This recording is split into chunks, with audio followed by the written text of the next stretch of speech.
President Biden is expected to announce new executive action Tuesday aimed at protecting certain undocumented immigrants from deportation.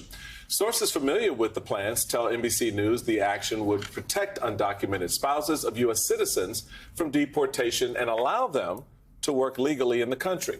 Now, this comes as Biden faces the first lawsuit over a different executive action he announced last week that would tighten asylum restrictions at the border. Joining us now is Democratic Congresswoman Delia Ramirez of Illinois. Welcome, Congresswoman. Congresswoman, looking forward to Tuesday. I know so many families that are going to benefit from this action. I'm sure you represent so many families that are going to benefit from this action. Talk us through what it is going to look like to have this administration keep American families together.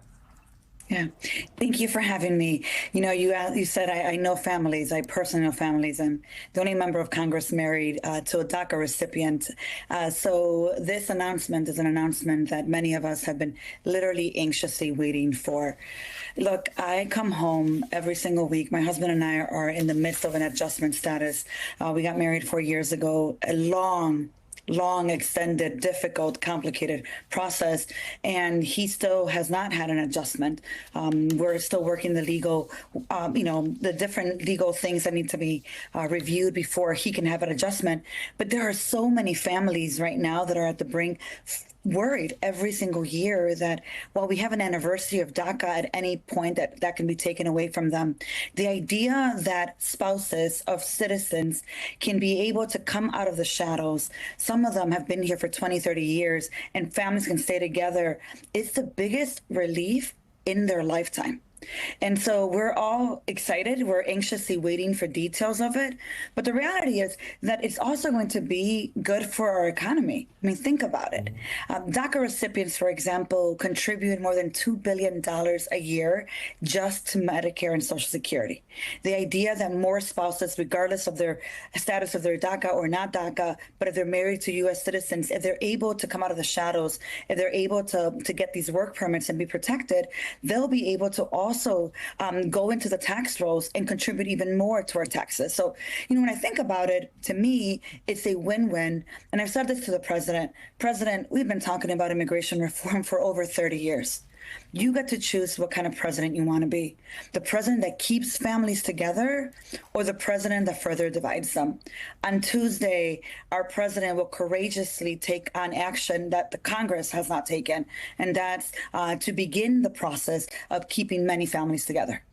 Congresswoman, it might shock folks and that this actually needed to be done, because there are so many people, myself included, who was reading about this when the announcement first came, and I'm like, wait, I have friends who previously who were not undocumented but had green cards. They married people years ago to become U.S. citizens. That is not something that is currently afforded to undocumented individuals who are married to American citizens now. And so this executive action is actually crucial and critical. And I don't know if folks around the country who are not directly dealing with this every day understand that.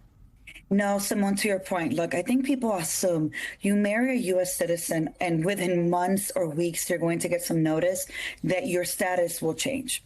That is not the case. First of all, if you marry a U.S. citizen, you came in on a visa, you overstayed your visa, and then you pass the biggest eligibility test, you begin the process, and it takes years for some. But if you came in the way my mother came in or the way that Boris came in, Boris came at the age of 14 through the southern border, went through Guatemala and Mexico. Folks that came in that way, many of them have bars, and it doesn't matter that you're married to a U.S. citizen. You won't even get a green card. You are still undocumented. You don't get any benefits. I have a cousin who is married to a U.S. citizen for 20 years. And she says, Delia, I don't understand.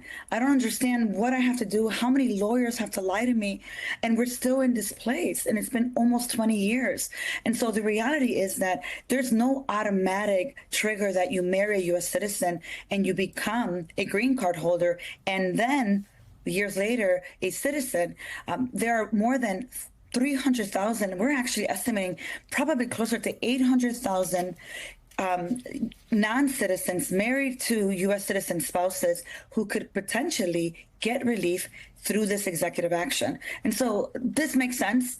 Families should not be separated. And frankly, Simone, what better surrogate to the president than someone who says, President Biden did what no one else did, what Congress wouldn't do. He made sure that my husband is able to stay with me. He made sure that my wife no longer is in the shadows. This is someone that I want to vote for. This is someone that deserves another 4 years. Congresswoman, you speak of a very important reality for a lot of families out there, but there's another reality that is playing alongside that is all-consuming as well, and that is the incredible amount of lies, distortions, and fabrications about immigrants, migrants, DACA individuals in this country. I'd like you to take a quick listen, and I really don't want to spoil people's Father's Day with this, but it's important to put it in the conversation so we understand exactly what this man who wants to be the next president is saying about our immigrant population when he talks about the millions of illegals pouring into the country. Let's take a listen. Millions of illegal aliens are pouring in and they're taking your jobs. The black community is being hurt more by the illegal aliens, 16, 17 million. They're taking your jobs. So let me just be clear for everyone. They are not taking your jobs. And stop the tropes and the lies of pitting blacks and Hispanics against each other for your political advantage, Mr. Trump. I give you that gift on this Father's Day.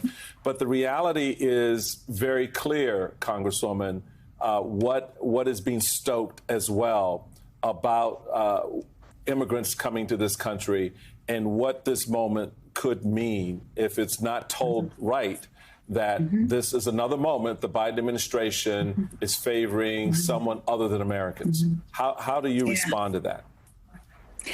I mean, every time I hear him, I just want to vomit, right? Despicable is not the right word to explain what I think about what he says and what he does. The reality is we have labor shortages. At any given time throughout the country, we have more than 8 million job openings that we can't fill. I have colleagues of mine, Republicans in Homeland Security, that have said to me, Congresswoman, I know we can't talk about it in committee, but we have a lot of manufacturing jobs back at home that we can't fill. Why can't they stay here and get a work permit? And then I look at my colleague and I say to him, why can't you vote on it and don't allow your orange Jesus to continue to influence you?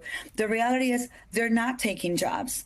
And what Donald Trump and white supremacists do is attempt to pit against each other, Black, Latino, Asian American, poor people, to be able to create that kind of fear, when in reality, you and I both know we have more jobs than we have workers. We have the lowest unemployment rate.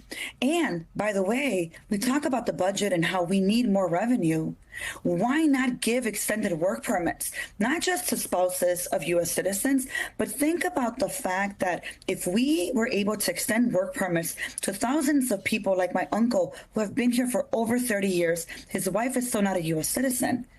They are paying the kind of taxes that will give local economies, the state government, and the federal government the revenue we need so that colleagues of mine in Mississippi, in Alabama, in Georgia, in Marjorie Taylor Greene can get the Medicare that they get, that they deserve, and also the benefits, because more revenue is coming our way.